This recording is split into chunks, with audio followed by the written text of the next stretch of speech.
రైతు సోదరులకు స్వాగతం. భారత వాతావరణ శాఖ ఒక కీలక అప్డేట్ రిలీజ్ చేసింది. బంగాళాఖాతంలో ఇప్పటికే ఒక అల్పపీడనం కొనసాగుతూ ఉంది. మరొక ఉపరితల ఆవర్తనం కూడా ఏర్పడింది. అది శుక్రవారం నాటికి అల్పపీడనంగా వాయుగుండంగా మారే అవకాశం స్పష్టంగా కనిపిస్తోంది. ప్రైవేట్ వెదర్ రిపోర్ట్స్ రిలీజ్ చేసే స్కైమెట్, అమెరికాకు చెందిన నోవా తాజాగా రిపోర్ట్స్ రిలీజ్ చేశాయి. శుక్రవారం నాటికి బంగాళాఖాతంలో, మధ్య బంగాళాఖాతంలో ఏర్పడే అల్పపీడనం వాయుగుండంగా మారే ప్రభావం ఉంది. దీని ప్రభావంతో ఆంధ్రప్రదేశ్, తెలంగాణ, ఒరిస్సాలో ఒక మాదిరి నుంచి అతి భారీ వర్షాలు నమోదయ్యే అవకాశాలు స్పష్టంగా కనిపిస్తూ ఉన్నాయి.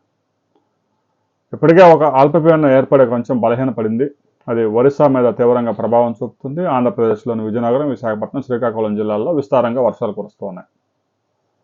ఇక మధ్య బంగాళాఖాతంలో ఏర్పడిన ఆవర్తనం ఆంధ్రప్రదేశ్, తెలంగాణ, ఒడిశా, ఛత్తీస్గఢ్ మీదుగా వ్యాపించి ఉంది.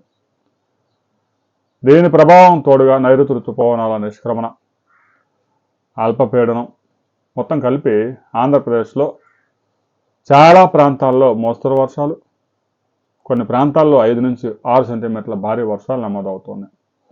రాబోయే 4 రోజుల పాటు ఆంధ్రప్రదేశ్లో చాలా ప్రాంతాల్లో భారీ వర్షాలు నమోదయ్యే అవకాశం ఉంది.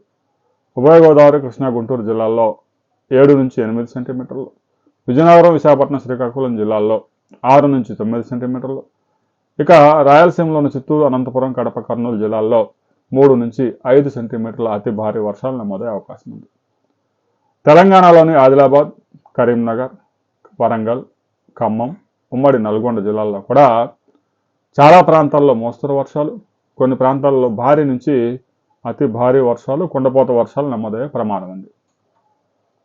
రైతు సోదరులు, వ్యవసాయ కూలీలు, పొలాల్లో పనిచేస్తున్న వారు వర్షం వస్తుంది కదా అని చెట్ల కిందకు పరుగులు తీయవద్దు. పిడుగులతో కూడిన వర్షాలు పడే ప్రమాదం ఉంది.